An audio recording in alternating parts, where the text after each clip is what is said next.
Gal.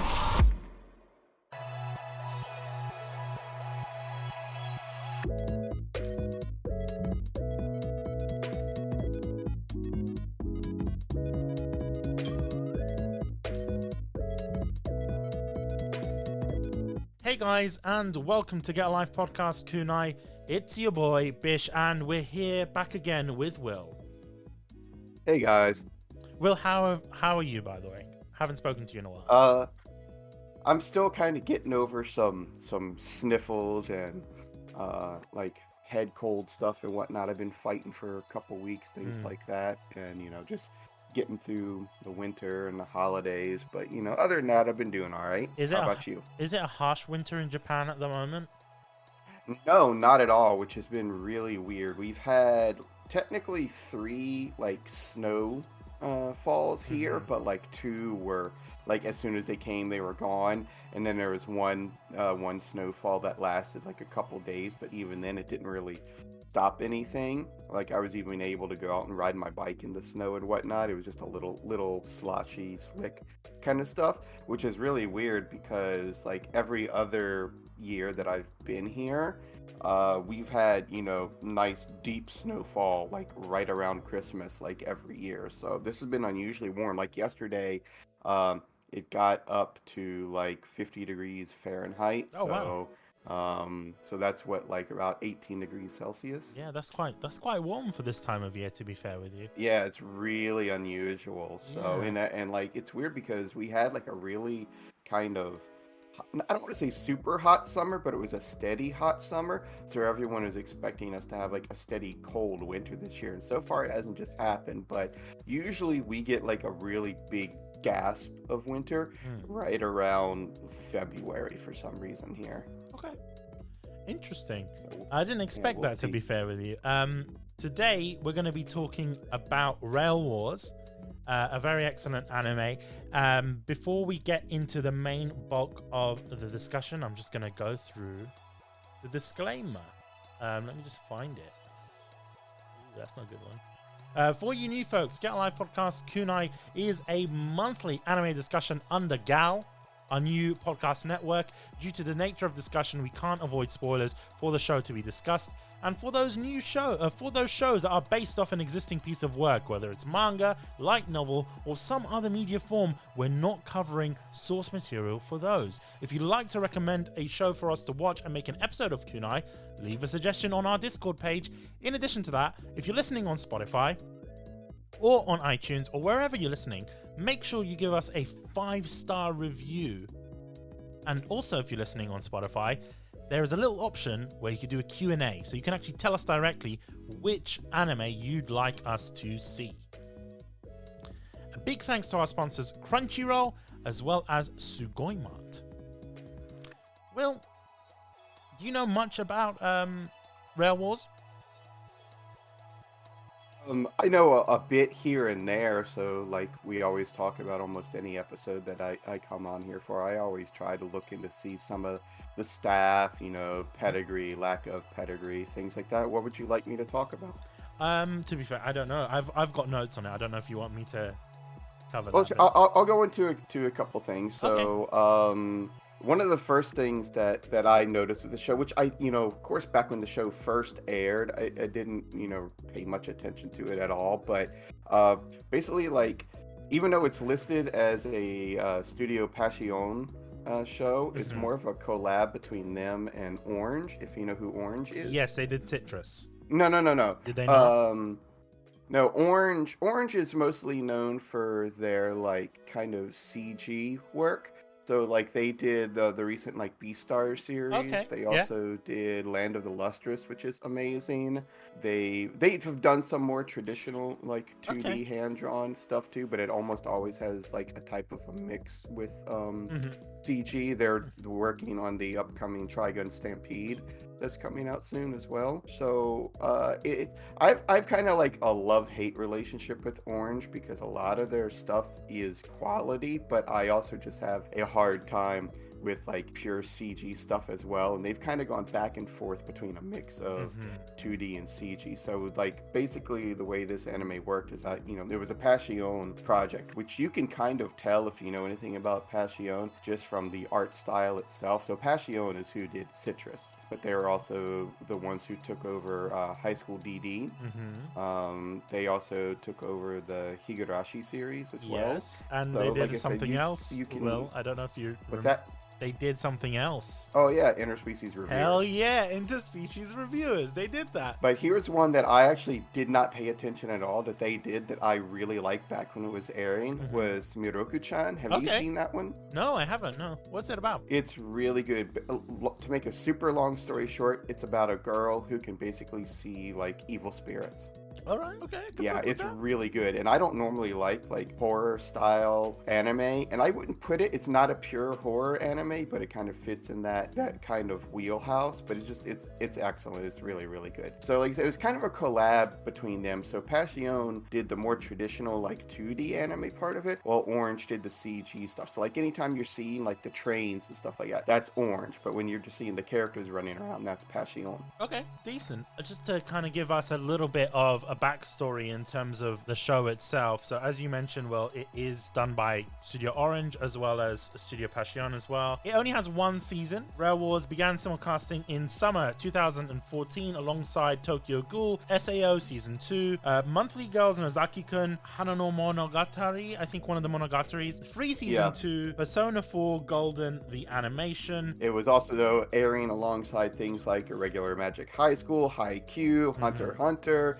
Naruto, JoJo. So I mean, like, there was a whole bunch of shows going on at this time. This show did not have a chance when it was airing, and I kind of feel bad. And to be fair with you, it's got a lot of competition for this, you know, especially when it comes to shonen. There was so much shonen shows that were coming out during that time, as you mentioned. So I understand why it kind of went under the radar, and I'm glad that we're kind of covering it on Kunai, and maybe this might be a lot of people's first interaction with this show. And that's another thing that I wanted to mention. The reason why we covered this on Kunai is because this show is incredibly difficult to find, and we kind of wanted to unearth a lot of shows that we may have watched in the past and to kind of rekindle what Kunai is about, if that makes sense. So this show, the only way you can watch it legally is if you go and buy Blu-rays and DVDs. And to be fair with you, Will, I actually did that, which is insane. Oh, I know. You were telling me about that, and you were a little bit surprised about some of the features. Yes, the features. The I didn't know this, but on DVDs and Blu-rays, most of the time they're uncensored. What? Yeah. That is insane. That is genuinely insane, and this anime has that. So we're gonna talk that. That's generally one of the kind of like ways that Japanese studios in general try to like, you know, upsell people into buying the Blu-rays and DVDs, but you know, it's as well as just generate sales in general. For instance, like, I'm probably gonna get a lot of hate for this, but like, I actually hate Yuri on Ice. Like, I remember when Yuri on Ice was airing, and like, there were so many animation mistakes when that show was airing, and like, people tried to defend it and all this stuff the whole time. And I was like, you know what? I'm gonna give it a second chance when the Blu-ray came out, which I saw, and they really cleaned up the animation. I still don't like the show. I still think it's overrated as hell, but the animation got cleaned up so much better. So that's just another thing that they usually use as a selling point, you know, in anime in general. Like, think of it basically like when you're watching the show weekly, not only is it a commercial for the source material, but it's also a commercial to get you to eventually hopefully buy the Blu-ray later. And that's very interesting as well, because obviously you do get a higher quality, because I've also noticed that they do it with DBZ as well. They go out and they clean up a lot of the animation or reanimate some scenes, and it's quite interesting, because I didn't know, like, how come they don't give us that quality on, you know, if you're watching it on Crunchyroll, they don't always give you that DVD quality. It's just the streaming quality, you know what I mean? It's just the simulcast it's version. Time constraints is what it is. I mean, because you got to think how hard these animators are working. No, I mean after the fact. So after the Blu-ray's been released, we don't get an updated version with the Blu-ray. You know what I mean? Yeah. Services. Some places do that, you know, I think, but it's usually after a show's been a little bit older. Like, I think like on what's that website? Retro Crush. I think a lot of their stuff that they are doing now is whatever quality they're getting from DVDs and Blu-rays. Of course, a lot of their shows are older anyway, so it's still going to be older animation. Yeah. But you can still tell that it's been like at least upscaled or something. Like, from when it originally aired, maybe in 480p, maybe now it's in 720. See, I remember Funimation used to do that once again, with Dragon Ball and stuff like that. They would use the Blu-ray versions just because it was just a lot cleaner in terms of animation and stuff. But we're not talking about Dragon Ball. We're talking about Rail Wars. And Yes.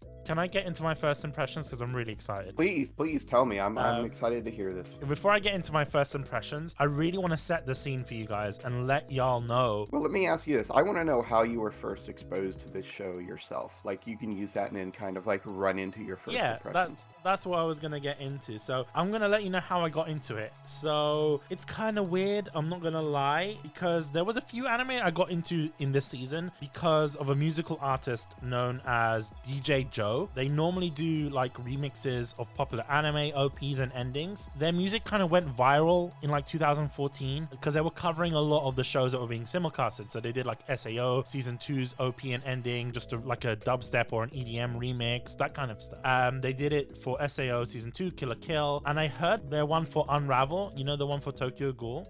And I never watched Tokyo Ghoul, I still haven't. So I was like, okay, this is a good remix. And randomly, after that one played, YouTube auto-played the next one, which was the Rail Wars OP. And it was like a trap and bass remix, and it was such a banger. I was like, I need to see what this anime is, right? It made me want to watch the anime. And just for some context, this was after the anime had aired completely, maybe like a couple of months, 2-3 months almost. So I knew it was airing during that time. I just didn't watch it simulcasted. So I watched it on Crunchyroll maybe like 3 or 4 months after the fact. Yes, and the reason why that was because I was watching SAO. That was like my main focus. Sword Art Online Season 2, I wanted to watch that. I was hyped. I used to love Sword Art back in the day. I can't really get into the story now, but I binged this show during Christmas 2014, and the anime still was kind of like new to me at that time. And even now, on the rewatch, it was quite new to me. It was as if I was watching it from the very beginning all over again, if that makes sense. Like, I couldn't remember much of the story. I do remember that I loved the idea of the show. Like, I totally understand it. I have a very similar kind of experience to you, but please continue. Like I said, I do like the idea of the show because it gave me an insight into the Japanese rail system and industry in general, and there's so many engaging things in the show, especially when they start talking about trains. I'm not a train otaku by any means, but I do kind of like that idea of machinery. Like, I'm not going to go in and be like, oh, this is the model number of this train or that train. It's the same with cars. Like, I'm not going to go in and be like, oh, look at that engine and this and that. No. If the car looks cool, I'm like, oh, that looks like a cool car. It's the same with the trains, right? It's like, I'm more into the exteriors and the interiors and the idea that there is an engine inside. Like, that kind of really excites me a little bit. But yeah, at the time, it was something that I'd never seen before. Especially, I was a new anime fan. So I started watching anime in 2012, and that was just like romance anime, Toradora. I didn't even watch shonen at the time. 2014, we were like 1 year into kunai. So just for context, it was like literally 1 year into kunai, and I was watching anime for myself, if that makes sense. Like, a lot of the anime that I was watching was either kunai suggestions or it was suggestions from my friend Daniil. It wasn't really anime that I actually went out and watched on my own accord. And I think Rail Wars might have been one of the first animes that I actually went out and watched independently. And I can't really remember my initial first impressions because it was so long ago and the show was, escaped my mind, like I mentioned. But I'm gonna give you my first impressions of the rewatch. But before I do that, I want to know, Will, how did you get into the show? So, like I was saying, I have kind of a sort of similar experience to you where I don't remember everything that I was watching back at this time. I know I was watching Space Dandy, I know I was watching Monthly Girls, and Sword Art Online as well, which SAO2 is still like my favorite, part of the series. But anyway, I remember at this time I was on the Crunchyroll forums a lot, and I remember seeing a lot of other people talking about the show, and most people were clowning on it and everything like that, which originally got me. And I'm one of those people, like, if someone's clowning on something, it makes me want to give it a chance. Versus if someone's hyping something up, I'm like, maybe I don't want to watch this one. Okay. I'm kind of like that anti-hype kind of guy. Yeah, that makes sense. But I also try to support shows that are being, hated on and see if it's justified or not. And I remember this show was getting a lot of hate, which we'll get into later and stuff like that. Mm-hmm. But I didn't watch it while it was airing, but it was one of those shows I kind of put on the back burner, and I do that every season. Like, I limit myself to what I'm watching each season, and then like I'll add things to my backlog, and then I'll watch it like right after the season airs or in between shows the next season. So that's how I did with this show. I watched it a little bit after the season actually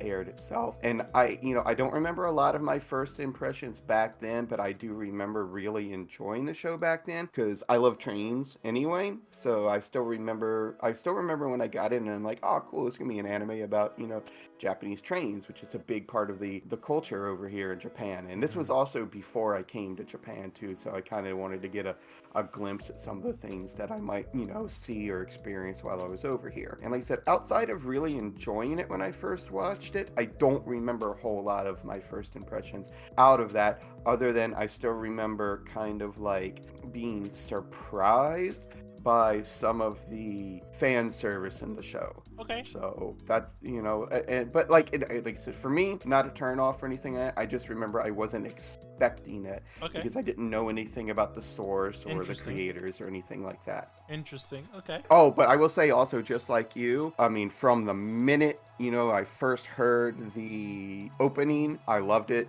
opening and the ending both. It's one of those things like when you're watching it, if it gives you that option, do you want to skip? Nope. I will listen to it every time. Agreed. And watch it. Because visually it's really cool too.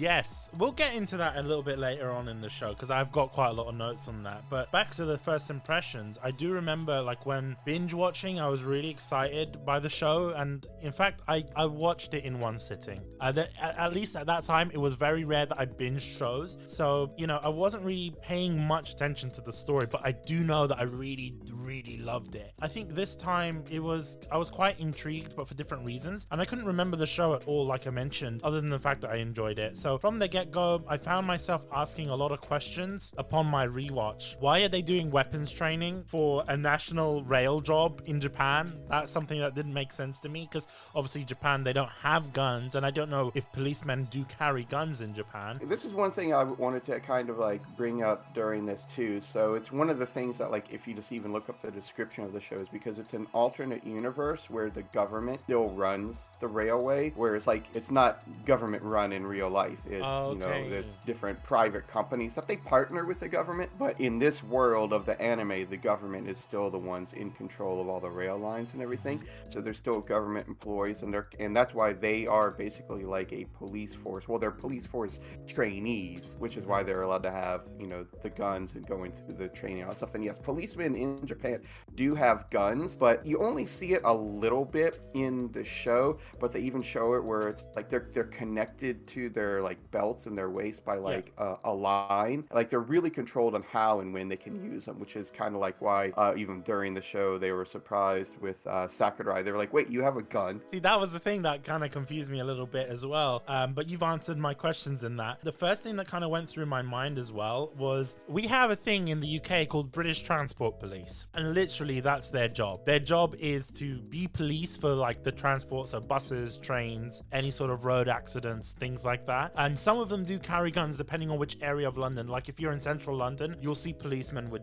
M4s and like MP5s, like actual submachine guns and rifles. It's central London, there's a lot of stuff that can go wrong there. So it was kind of like that. Another thing, the first few episodes of the show gave me vibes of Police Academy. I don't know if you remember Police Academy. Oh, yeah, absolutely. I loved those movies when I was a kid, and I can totally see that. And I was like, oh my god, when are we gonna see like Michael Winslow and like dun, dun, dun, dun, dun, dun, dun, dun. You know what I'm talking about? Like I was expecting the Police Academy music to start playing, because obviously the first few episodes are there to like introduce you to the characters, introduce you to what's going on, because I know that there may be a lot of viewers that might not understand the way that Japan kind of takes the rail system seriously. Like you wouldn't see that in any other country, like in terms of the trains, how efficient they are. They always come in on a certain time, because that's another thing I noticed during the show, is that they go in and they're like, okay, this train is supposed to depart at 7:03, and I'm like, that's such a precise time. Like they've got it down to the minute. And that's the thing, like they get it down to the minute, and I did some research on it, and it's like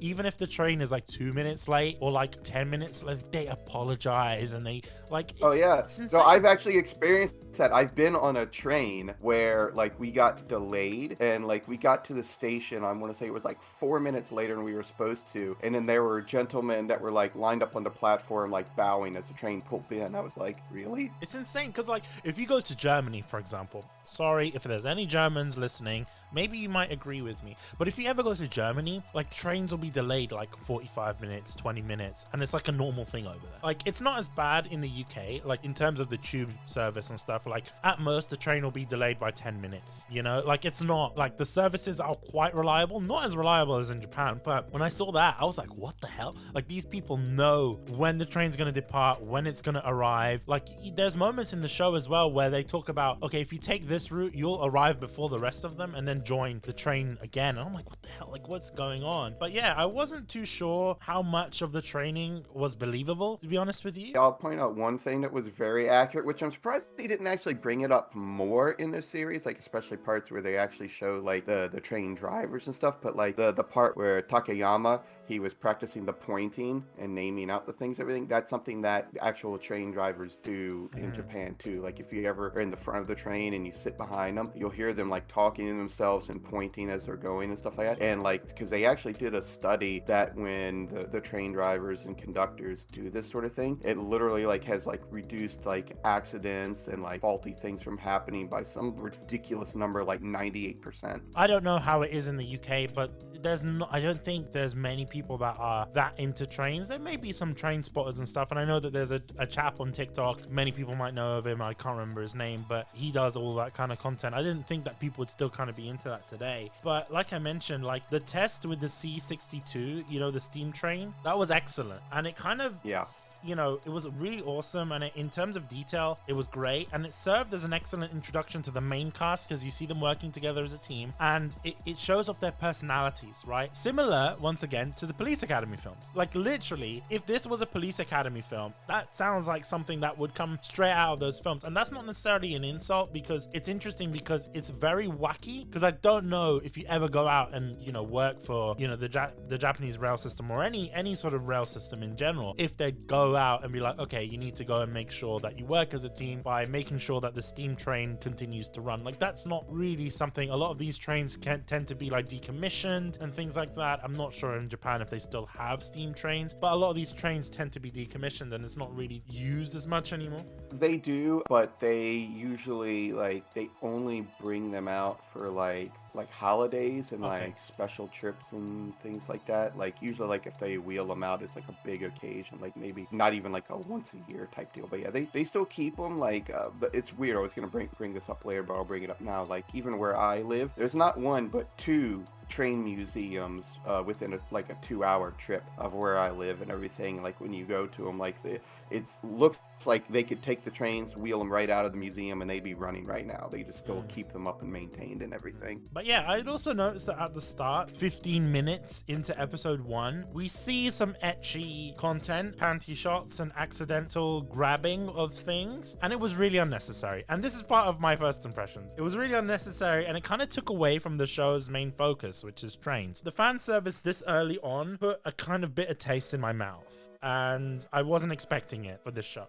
I'm not going to defend it or anything like that, which I totally understand it, but you know, like when you wanted me to like look a bit into the show and everything, which I did, it's one of those things too where the gentleman who wrote it and the original artist from the light novels, they're all about fan service, but they're about fan service both in the trains and with girls. Like I looked up the artist like on his Pixiv account, and like all of his art is like all of like trains and pretty girls.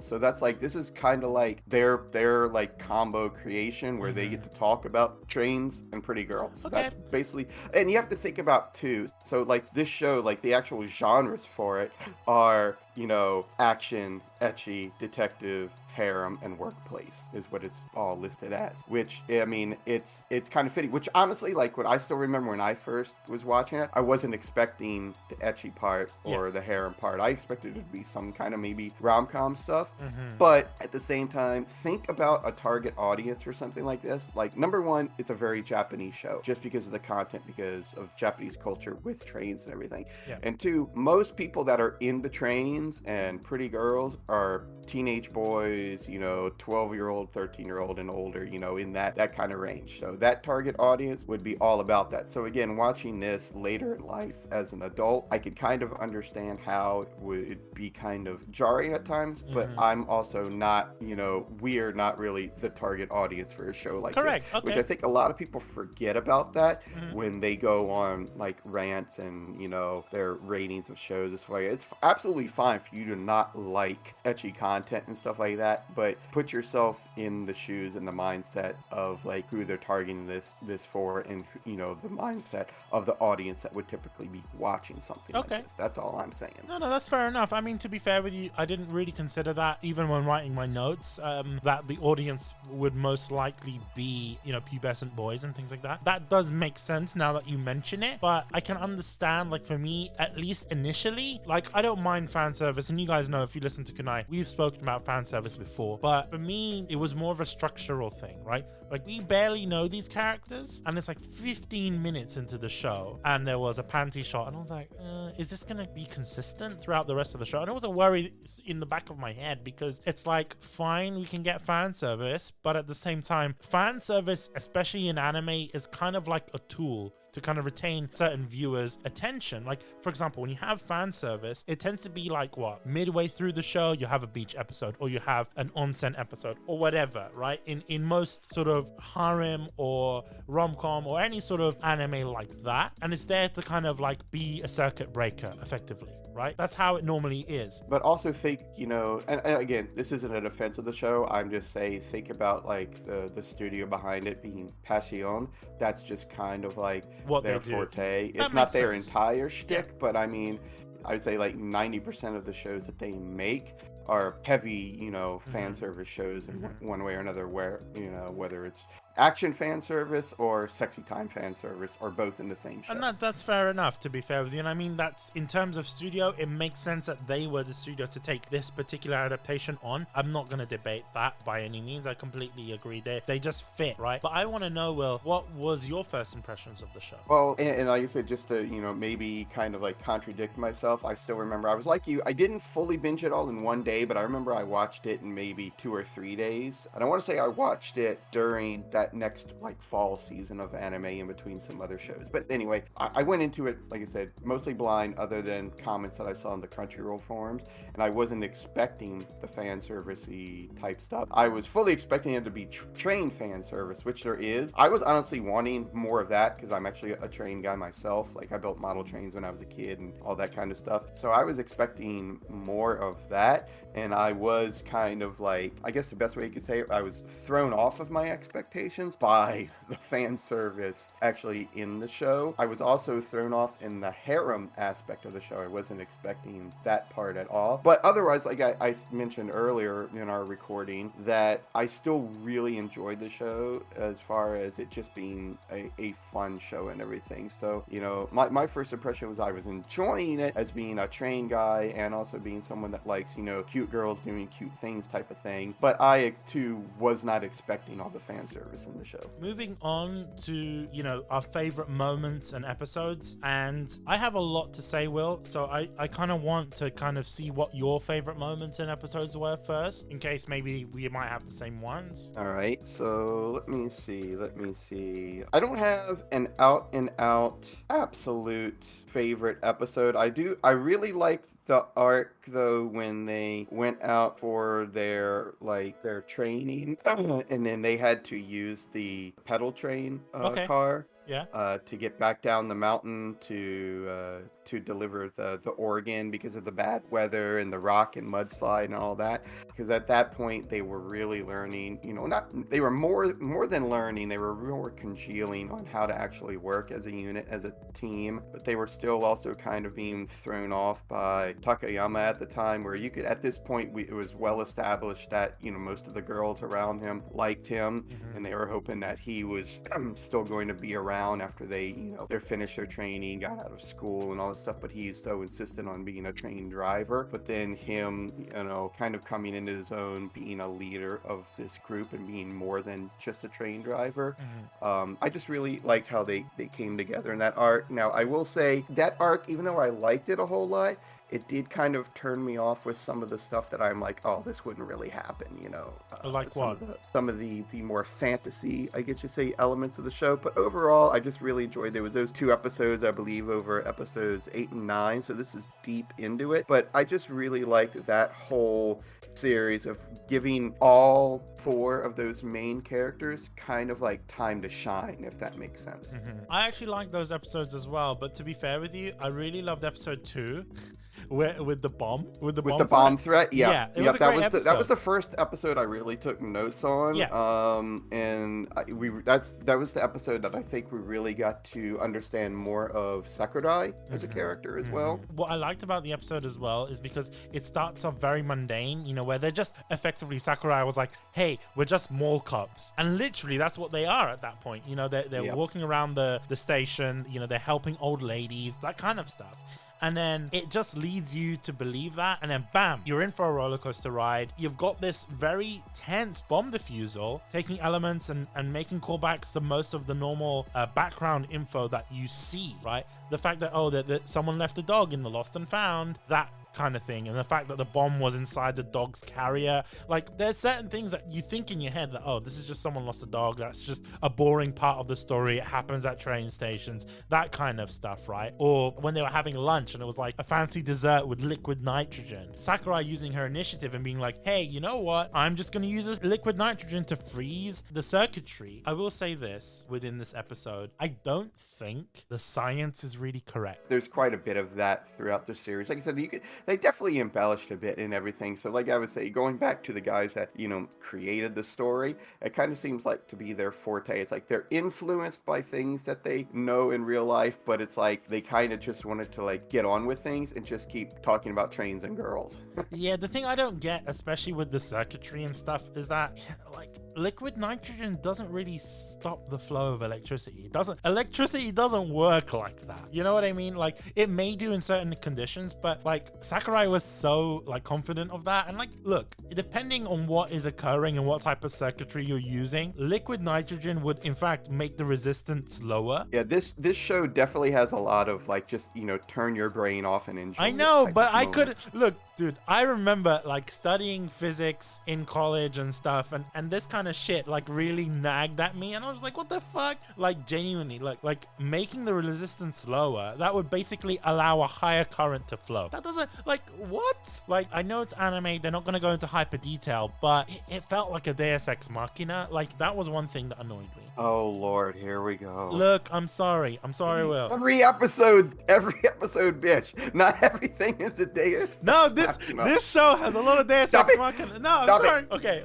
Move on. Moving on. Keep going. I will say this though. Within that episode, the fan service wasn't needed. Like, for example, Sakurai says, if you are on my chest, you'll be able to reach. And what a load of hot garbage. Okay, that didn't need to be there. Like, I will overlook it because the episode was really intense, and like, you can be argued that it was added for comedic relief to kind of lower down the tension, but I don't think it's the case because the tension already was built slowly throughout the episode, and it wasn't like high tension from the beginning, right? It was slowly built, so you don't really need to bring down that tension straight away in a very high tension scenario. It doesn't need to have a joke or fan service to bring that tension down. And this is something that I will mention. If fan service and jokes want to be implemented, it should be done before or after action-packed scenes, not during. So I don't have an issue with fan service. I don't have an issue with jokes. But in the middle of that moment, they're defusing a bomb, right? It's like, okay, have it afterwards, and which we did. We did get fan service after, but not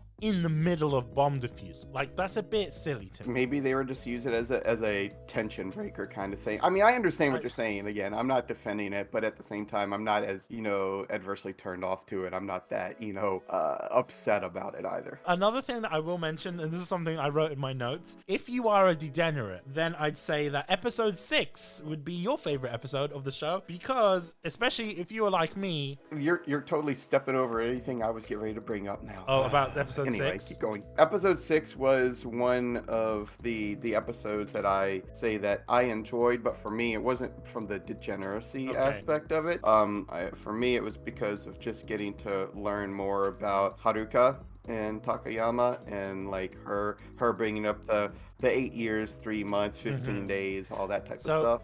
I'm gonna say something about that. I'll let you say something, but I want to say the initial thing, that the whole degenerate point. So I watched the show uncensored. I didn't know that the Blu-ray and the DVD version was uncensored. And in the beginning, you see a lot of ladies changing their clothes and going into the shower, and you see everything. And that shocked the shit out of me. I was like, what the fuck? Like, am I supposed to be watching? I felt bad. Like, I was looking around. I was like, am I supposed to be watching this? Like, it felt weird. And that shocked the shit out of me. Like, genuinely. Because I'm not used to watching anime uncensored. And I didn't know that was a thing in Blu-rays. I was thinking, did I get like a default? Like, was it a faulty version or something? Like, am I supposed to be seeing this? You know what I mean? Yeah, no, I totally I still remember when I first started, I was like, wow, I was not expecting this. But at the same time, it was still just showing like the group of the female characters just having their casual conversation away from the boys and everything too. So yeah, it's definitely a fan service scene, but I can kind of also understand where they were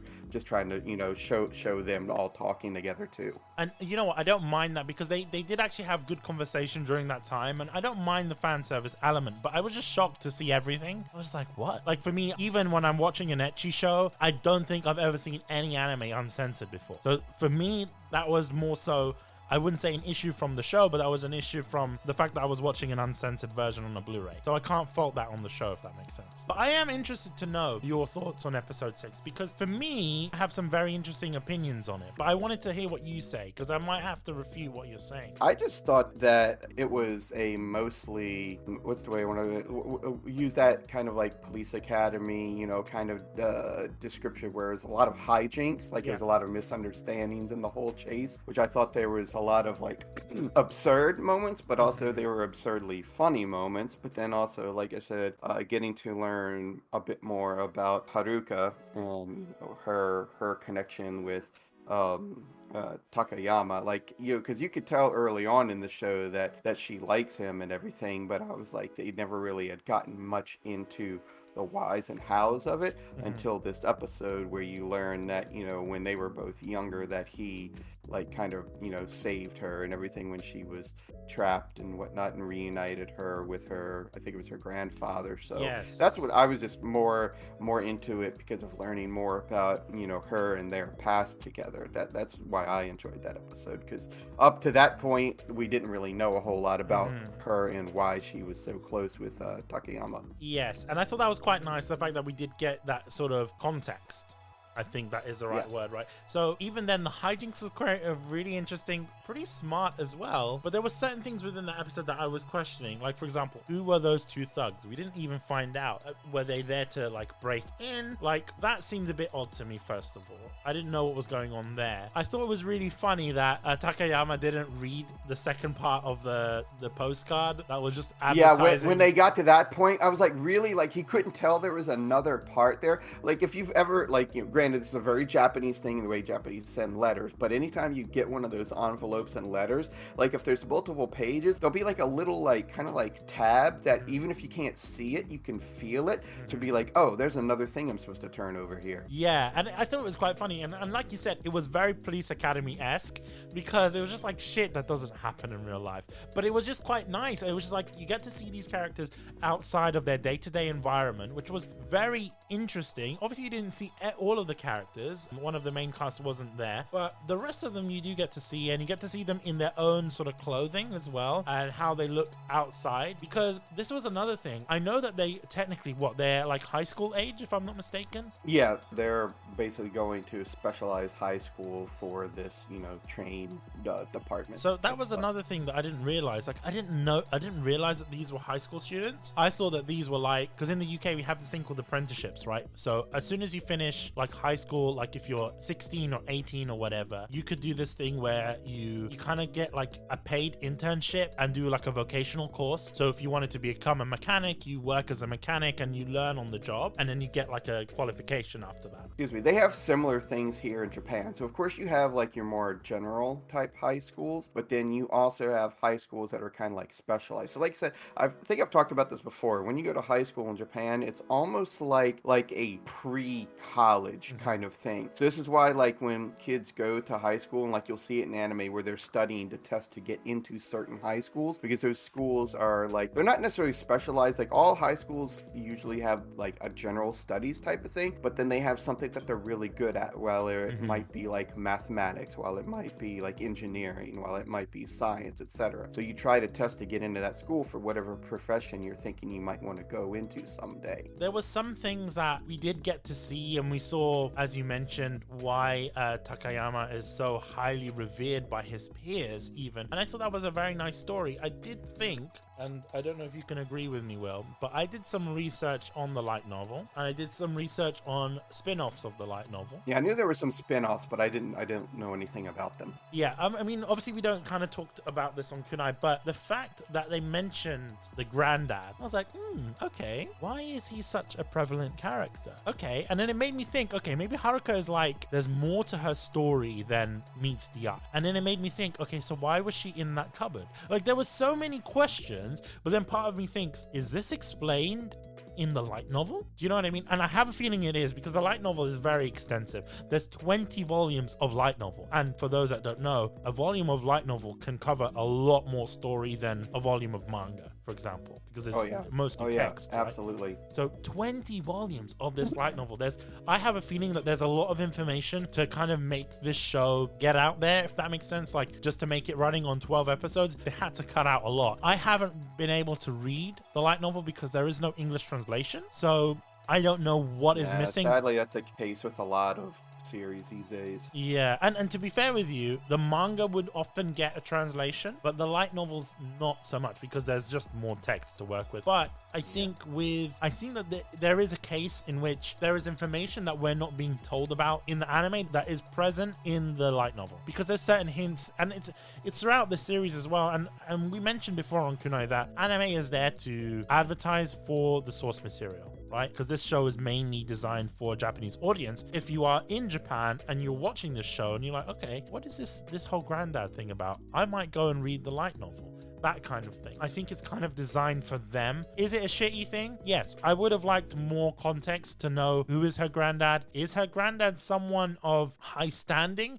Because they mention later on in the series, right, where Takayama mentions, oh, you have this very regal sense about you, as if you're a princess, right? And she mentioned that she went to study in England amongst royals. So it makes me think, like, why is she part of this, right? Is someone in her family very high up in the Japanese rail system? I don't know. As someone going on anime only, that's a lot of, empty questions there. That's a concern. Like, as much as I kind of like it, because obviously this show has a sort of detective theme to it, right? And the show allows you to think, and how can they kind of get themselves out of this situation or that situation? And that's one of strong points about the show. You kind of end up thinking too hard because there's some information that is missing. You want to know more. Like, how does Haruka know a prince? Like, that's something, right? It's like, how do they know each other? Why is this happening? What is this other information? Even when we go for Bernina, whatever her name is. Yeah, and there's little hints all throughout the show that you could definitely tell that Haruka at least comes from some kind of family of prominence. Just from like the little like background scenes you see, to just the way that she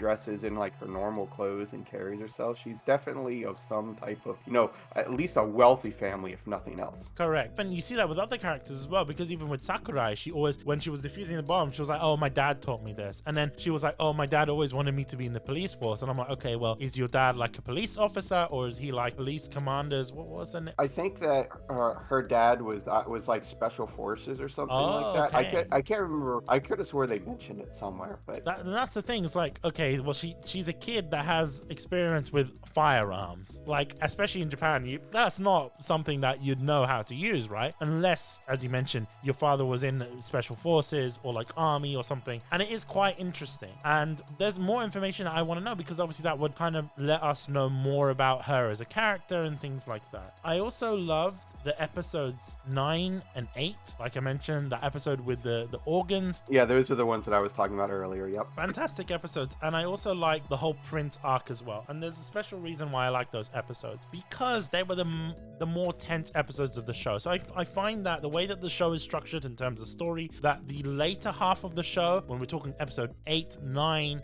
10, 11, even 12, which is the final episode, they were incredibly tense, right? We got to see those moments where it was about the trains. Yes, we did get to see fan servicey moments, no doubt about it, but I think it was more organized. We didn't kind of get fan service all the time, and it didn't kind of break the tension of the show. There were certain moments where, yes, well, I will agree that there's like, scientifically, this doesn't fucking make sense. Like using the whole counterweight thing. Like, for example, these are young kids, right? They're not gonna weigh a lot. You know, let's say they're 16 years old, 18 maybe. Especially Japanese people, they don't really weigh much. Okay, at most it'd be like 60 kilograms, 70 maybe. So it's like, how is that going to be a counterweight for something that probably weighs a ton? That doesn't make sense. You know what I mean? You know, when they're trying to balance the rails and stuff. I still remember watching those parts, and like I kept thinking to myself, it's going to take like all of them except for Takayama to be like leaning on the sides and all that type of stuff with as little as they weigh. Like I could tell, like Sakurai herself, she couldn't have weighed much at all with as athletic of a build as she was and everything. I was like, why aren't they getting Haruka's big butt over there?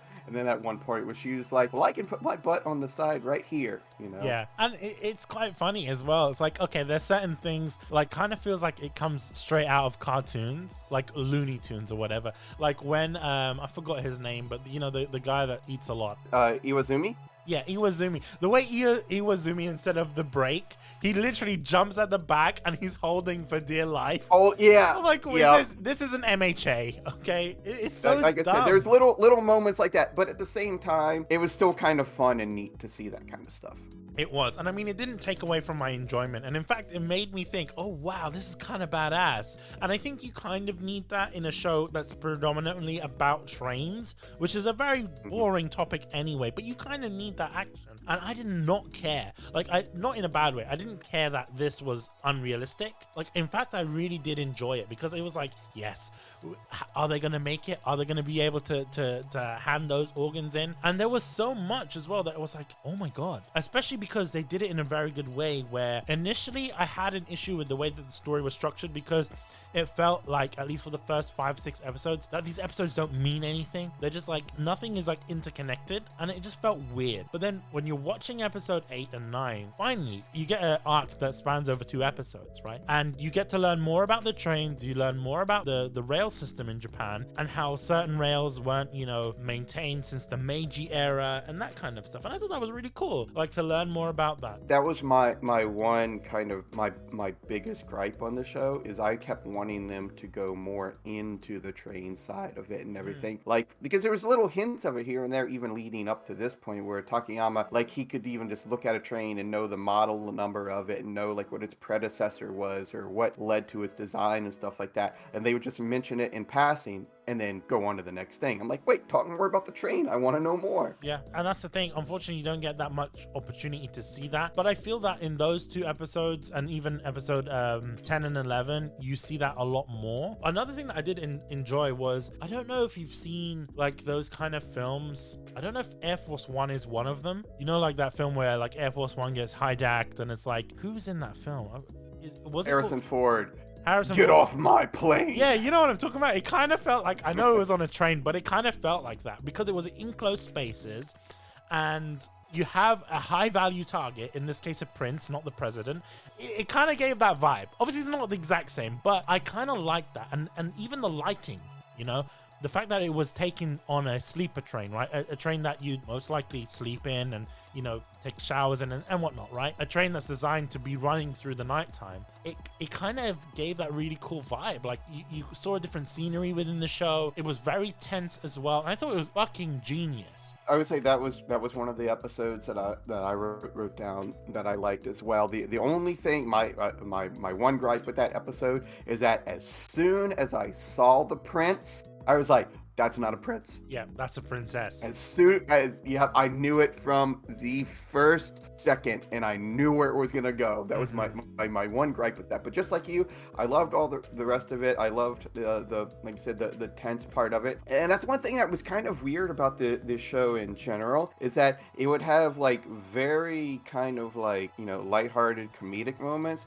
that would then lead into all of a sudden very serious, intense moments. Yes. You know, or they were like interspersed. It was like that through the whole show, starting with episode 2, but then you just got that mostly more serious stuff starting really with episode 8 onwards. You know what? I would have liked to have seen more serious, because I thought it was very odd, like right before that whole organ scenario, you know, episode 7, and I was like, when did this become a harem? Because initially when I was watching it, and even rewatching it for Kunai, I didn't remember this show as a harem, and I didn't look at the tag, so I was just like, I was going to mention that too. So like I said, I remember little bits and pieces from when I originally watched it back in 2014, so it's been 8 years basically since watching it, and I did not remember this being a harem, but that's basically what it is, because like that's one of the things that annoyed me about the show, is like, why is it that every female in this series like was instantly attracted to Takayama? Like there was no like even build up to it. It was like as soon as like they had their first scene together, the girl was like into him. Yes, you know what? That brings me into characters, and I think that's a perfect segue, because I did mention this in my character segment, that I don't think that there's enough character development, and even if there is, right, even if there is character development for characters, they all revolve around Takayama, and I fucking hate. Yeah. And not to say Takayama is not a bad character, it's just I was just getting ready to say that it's nothing against Takayama. Like he's a good boy, you know. It's like in the show, and he's like, you know, he's not a generic insert anime character, because of fact he's like a train otaku and all this stuff, so he's not like your normal main protagonist in those regards, and he actually does have personality. But at the same time, it's like, why is it that all these girls are just instantly into him? Like Haruka, I understand after we finally learn more about her background and everything, but like all the rest of them just instantly, well, and then also Sashal, I think is how you said her name. Yeah. Like, and they were like, you know, kind of like childhood friends, and you know, almost neighbors, not like they lived nearby each other.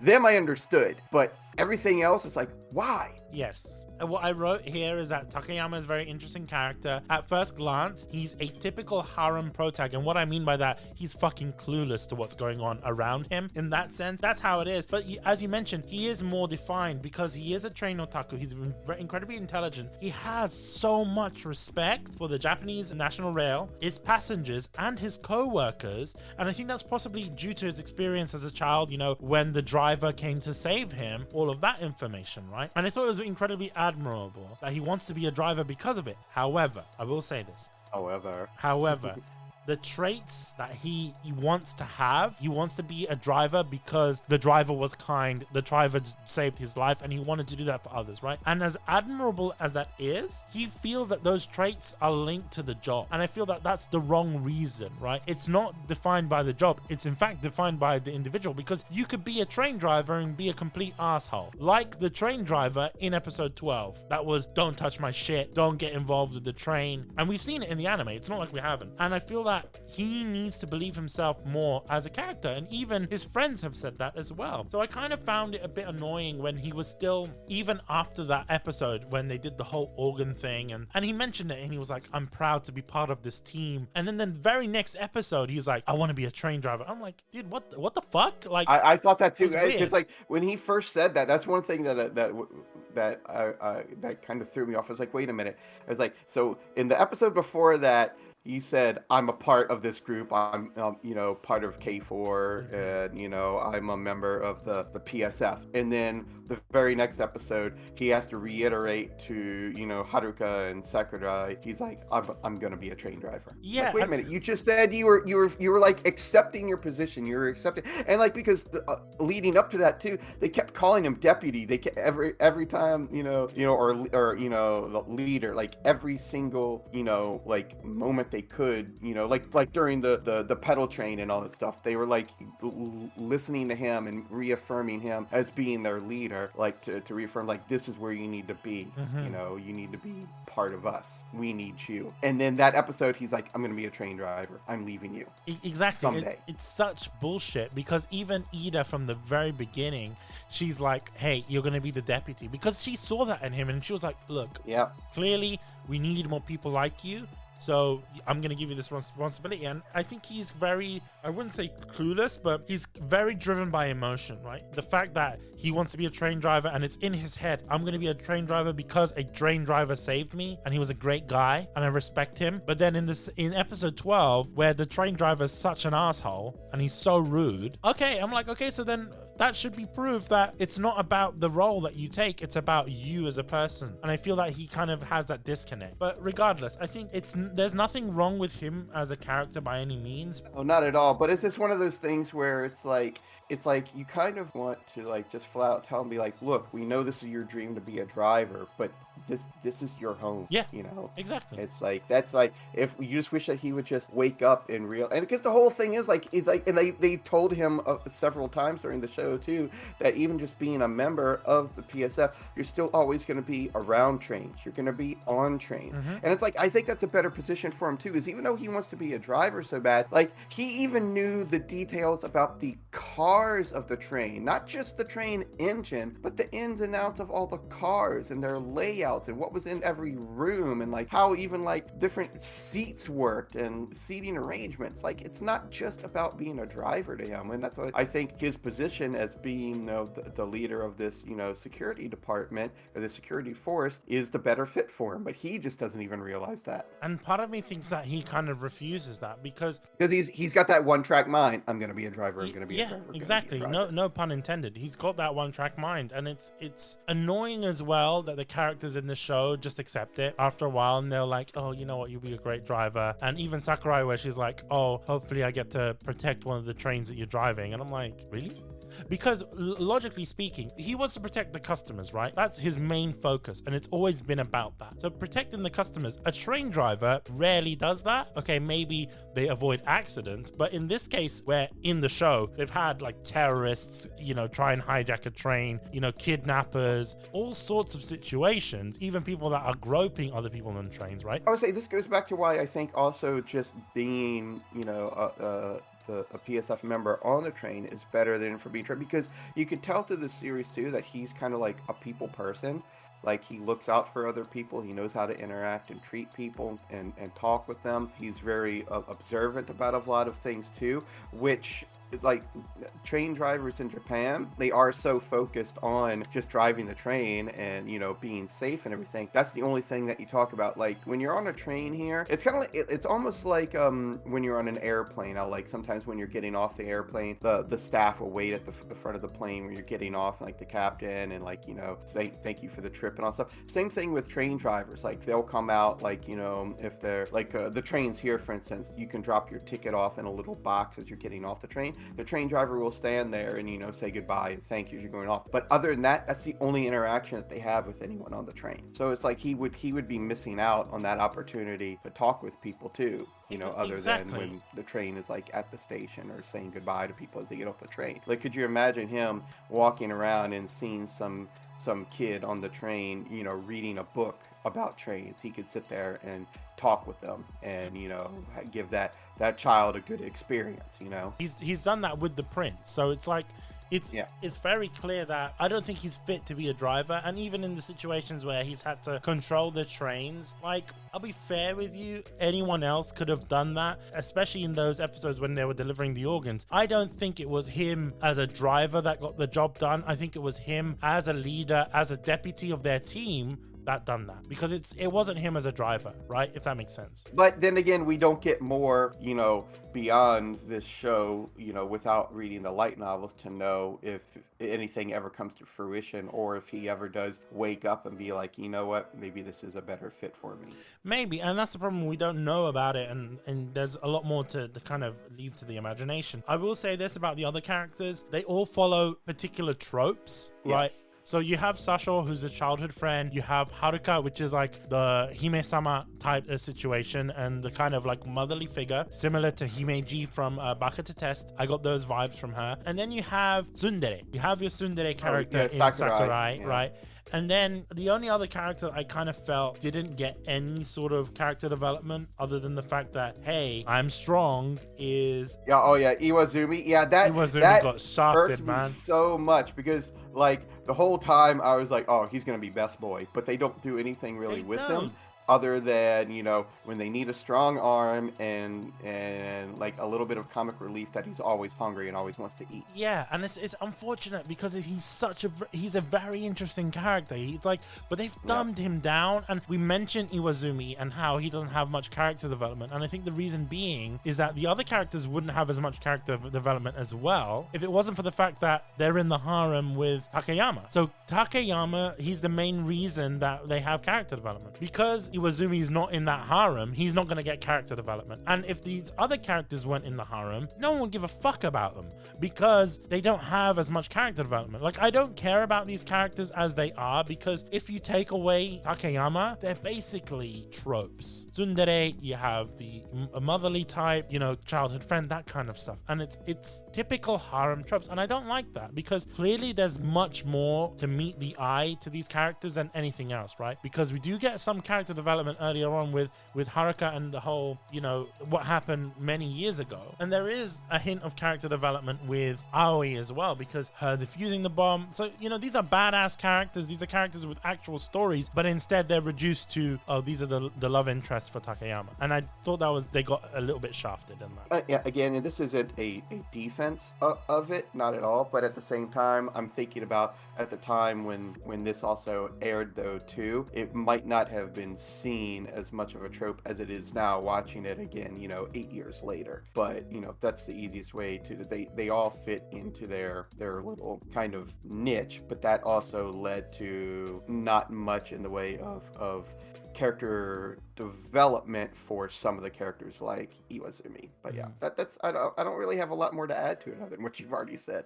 Moving on to art style and animation, I don't really have much to say regarding the art style. It's pretty bog standard for this era of anime. Like, if you looked at something like SAO or even this show, they were pretty similar. There's not much that I could say about that. I will say, though, that this is a hindsight type thing. Granted, in 2014 you wouldn't have realized it, but now after seeing more of their shows, like, you can look at this now and tell it was a Passion show. Like, their character designs, that I will agree, very, very, it's almost like how a lot of times, like how we talked before about how you can usually pick out a Dogokoba series. It's kind of like that. Now, there are a few outliers with Passion. Like, one show that I really like they did is called Hinako no. But when you look at Hinako no, you would think it's a Dogokoba show. But otherwise than that, like, Passion character designs and art style is very, very similar throughout. Now, and that's one I'll give them a little bit of credit there too, because even though I didn't look much into the light novels, I did want to look up some of the art, how we talked about the creators earlier.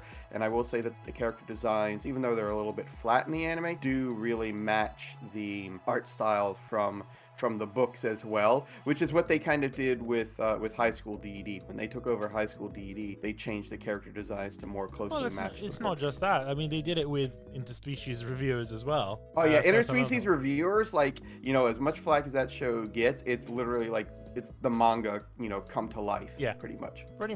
The one thing I did notice was the 3D animation, and we've mentioned on Kunai before that we always say good 3D animation is animation that you don't realize. When we're talking about something like that sticks out like a sore thumb, like in Overlord, for example, that's examples of bad 3D animation. This is where 3D animation excels, right? Because you're not using it to fill out a crowd. You're using it to show off a machine. You're using it to show off a vehicle. And I think that's where good 3D animation comes into play. I will say this, because obviously that is Studio Orange that's dealing with it. There is some pieces of scenery, especially when you're looking into it from a first-person angle, very low poly. Like when they're going out of tunnels in episode 8 during the daytime, I'd noticed it. I was like, this looks like a PS1 game. And there's certain bits that they don't really care about in terms of 3D. I think they mainly focused on the trains and things like that. But it leads to me to question it, because I don't think they made those models. I don't think they modeled all those trains, because I remember when I was studying architecture and we used to use cars, like if you wanted to test a render, sometimes you'd find a model of a BMW online, or like a teapot or a train even. And you can actually find very specific model numbers. And I'm pretty sure that there are train otaku out there from Japan that have gone in and, you know, made these 3D models where you can purchase them or you can get them, download them for free. Because when I was looking at them, they weren't as detailed as I thought they would be. And I understand that if you make them too detailed, it kind of looks a bit out of place within the show. But one scene in particular that made me think that this was a 3D model that was purchased from elsewhere online, or one that they got for free, was when the carriages were linking together and the class, that looked incredibly basic to me. And I was like, okay, it's clear that they didn't model these, that they just found these models online and kind of manipulated them to do some animation with them. Not to say that's a bad thing, it's just something that I noticed. But all in all, the 3D was incredibly good in this show. Yeah, well, in just to kind of play devil's advocate a little bit in those regards too, like I said, we are talking about a show that's 8 years old, and a lot has changed in, you know, even CG animation, you know, in the anime aspect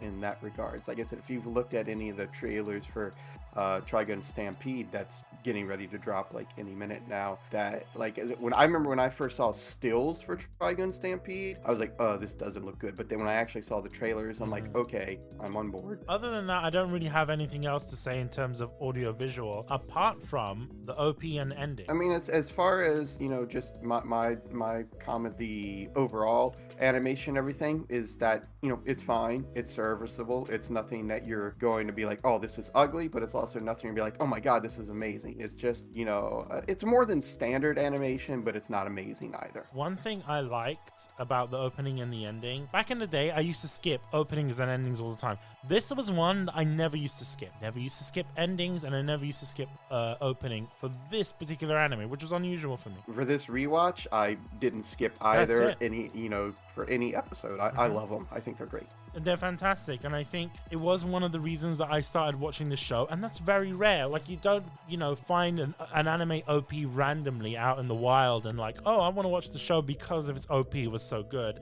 And this is one that I'll actually listen to on a daily basis. I've been listening to it while I'm editing Kunai, when I'm editing Galp and stuff like that, which I really do like. I will say this, for the rewatch, I actually enjoyed the ending a lot more than the opening. And I remember that a lot of anime during that time was incorporating dubstep. You know, if we're talking about Free, if we're talking about SAO, a lot of anime, for some reason, I think it might have just been a trend just to have like dubstep and stuff. Another thing that I will mention is that the ending was very nostalgic. Like, it felt very 90s. Like, it reminded me of the Gundam Wing openings. Like one of the tracks, Rhythm Emotion. I don't even remember that song. Yeah. Oh yeah, of course. It was very reminiscent of that, and I loved that because I was a big fan of Gundam Wing when I was a child. So all in all, fantastic opening and endings. I did also like, and I know this isn't necessarily opening and endings, but I did really enjoy after the EDs, the characters would give a plot summary. And this happens a lot of the time for a lot of anime. It doesn't happen as much now, but back in the day, it was something that was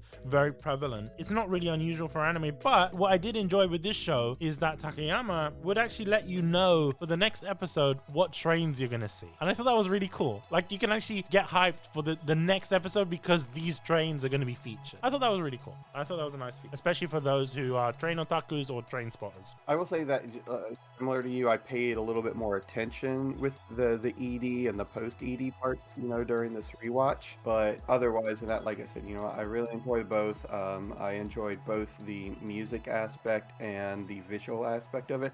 One thing that, like, I'll note about, like, the OP specifically, and I don't really know why, but every time I watch it, it would give me vibes of the first Strike the Blood opening, which is one of my favorite openings fans of like all time. Like, I mean, if it's not my all-time favorite, it's definitely up there. So, and I put this right alongside that. So the opening is just really, really good. The ending is just, it's very, you know, I mean, both are upbeat, but the ending is very upbeat and catchy. It's like, it kind of just puts you in a good mood. Whereas like the opening kind of gets you hyped for that episode you're about to watch. 100% agree with you. And then finally, we're just going to end the show because we've mentioned our gripes and grumbles throughout the show. Now it's kind of more integrated in kunai. I just want to know, Will, do you want to see a second season? I mean, just because of all the open-ended questions and things like that, and the lack of character development, if there were a second season that would go in more in those regards, I would say yes. But, you know, other than that, it's fine as a little self-contained thing as it is. So for me, I thought that a second season isn't really needed because the show is very self-contained. If I do want to see more of Rail Wars, I would maybe see an OVA, like one additional episode. Yeah, like I would like to maybe see them do not necessarily an OVA, but do some specials based on the spin-off books. Okay, that's something else that I want to mention as well. Like, not just that, I like in terms of the OVA, I wanted to see like maybe an episode where we see do they continue, like that kind of stuff. Like, okay, Takayama, did he end up becoming a driver or not? That maybe like a glimpse into the end of Rail Wars, right? Like literally, although that is not possible because by the time this aired, there wasn't much light novel to go off of anyway. Literally, the light novel ended during COVID. Like, it's been going on for like 8 years. It's insane, right? So it's something that has been going on for a while. It's interesting as well that you mentioned Rail Wars spin-offs. I did write this down that I do want to see some of the spin-offs. There is 2 spin-offs. There's one that's kind of more exotic in the sense that it's like more like beach fan service type light novel with the original cast of characters. And then there's another spin-off. It's not necessarily a spin-off. It's more so like a recreation of Rail Wars, if that makes sense. It's called Rail Wars A. So it's not necessarily meant to be a spin-off of Rail Wars. I think it's like a retelling of Rail Wars. And that got started literally in 2021, a year after the original Rail Wars ended. It's written by the same guy, but the illustrator, you mentioned before that the illustrator of the previous one was really into like, you know, girls and trains. Like, if you look up his Pixiv account, that's like his entire account. Do you know what the new illustrator's into? Women with guns. And if you look at the artwork, it's literally women with like sniper rifles and like shotguns. And I'm like, okay, so I can't read Japanese, so I don't know what the light novel is about. It's still Rail Wars. It's still set in the same universe, right? But I don't know if it's a prequel because I looked briefly and they mentioned a particular name, and this is what leads me to believe that I think they were mentioning the grandfather of Haruka, because they mentioned that name. They said director so and so, and I was like, is that Haruka's like, obviously, because I've never seen or I've never read the original light novel, I don't know what is this about. And they were talking about how he kind of got started. So part of me thinks that this was a light novel that's intended for the early days, like a prequel light novel almost. I would like to see that, because then I think that would also answer a lot of questions as well. Like if they made that into an anime, and the fact that it is a relatively new light novel makes me think that maybe one day we could get an anime adaptation, but it all depends on how well that light novel sells in Japan, because that's how, you know, they decide to make anime and stuff like that. They tend to make anime of existing successful, you know, series. What's your overall opinion on the show? Like, would you recommend it to anyone, and who would you recommend this show to? I mean, it's a really hard show to recommend. Again, like, I know it sounds like a cop-out because it seems like the last few shows that we've talked about, it's been one of those things where, like, I would recommend it to people with a niche point of view, which would be the same thing with this. I like, if you're an ecchi fan, if you're a train fan, you know, if you're an action fan, if you're all those rolled into one, sure. But like to a general audience, no. I agree with you on that. And initially when I saw that the only way to get this anime is through Blu-rays and DVDs and stuff, at least legally, I was a bit upset, because I was like, this was on High Dive at one point, this was on Crunchyroll at one point, where has it gone? And I think the reason being is because who is the target audience? It's not for Westerners. Because I have a feeling, Will, that you can, you know, watch this in Japan in some capacity, right? I'm almost positive it's on Nico Nico. Yeah, so you know, it's available in Japan, because obviously this is something that is designed for a Japanese Japanese market. And we talk about anime all the time, and I think this was kind of an era where anime wasn't really as popular as it is now. It wasn't, anime was popular, but not as it is now. I don't think a lot of animation studios kind of made anime that was more so universal in terms of appeal. As you said, Will, before, this is clearly a show that's designed for pubescent teens in Japan, right? Kids that like, cute girls and trains, right? This show is 100% aimed, I would say, at boys between the ages of like 13 and 17 that are also into trains. Exactly, and this is the problem, right? So I wouldn't recommend this to anyone to watch. Like, don't get me wrong, I went out and I did buy Blu-rays for it and DVDs and whatnot, so I went out of my way to watch this show. I understand why this show isn't legally available anymore, because it's not really designed for us, if that makes sense. It was kind of like same thing with Denki Guy. Like, maybe the reason I didn't like Denki Guy in before was because I wasn't really into anime and manga. I didn't get myself immersed in that. So I feel that for you, in terms of the general public, to enjoy this show, as you mentioned, you really need to be in those niches. You need to be a fan of trains, and you need to not just fan of trains, you need to be a fan of Japanese trains. Like, it's very, very niche. It's also the fact where a show like this has never even received a dub kind of says a lot, where even like, High School DD has a dub, you know what I mean? That's not to say it won't ever get one. I mean, we've seen Stranger Things, like right now, like even Sora Yori, which is one of my favorite anime of all time, is just now getting dubbed, and it's a 5-year-old show. But yeah, again, it's hard to recommend a show like this that definitely was, targeted at it. I do hope more people do watch it and give it a chance. I definitely think it's better than the ratings and reviews that you see given for it online. But that's again also coming down to the fact that most of the ratings and reviews you see are from Western anime fans. They're not coming from within Japan. And like I said, this is it's a very Japanese show. It's the only way I can really describe it. I think also at the same time, you have to remember that a lot of these reviews tend to happen as people are watching them simulcasted. They don't tend to happen after the fact, and this was competing with a lot of shows. It didn't have a chance. Like, that's another thing. If it aired in a different season where there wasn't as much competition, I think it might have had a better reputation. I don't know, just like I said, just being someone who's been around the block here for a while, I think it's just more comes down to that whole cultural difference, especially now in the 2020s, and we see some of the arguments and, discussions that goes on with anime these days. I really think that the fan service itself would still turn a lot of people off. But then there's also going to be a lot of people that appreciate that as well. So, I mean, you might be right. But yeah, that being said, we gave our opinions on the show, and hopefully you guys enjoyed this episode of Kunai. Will, as always, thank you for coming on. It's been a pleasure. I'm glad that we got to talk about, another, maybe, I don't want to call it a hidden gem, but maybe a lesser known show that we were able to enjoy, and hopefully convince some other people to maybe give it a try, or if they've already watched it, maybe they can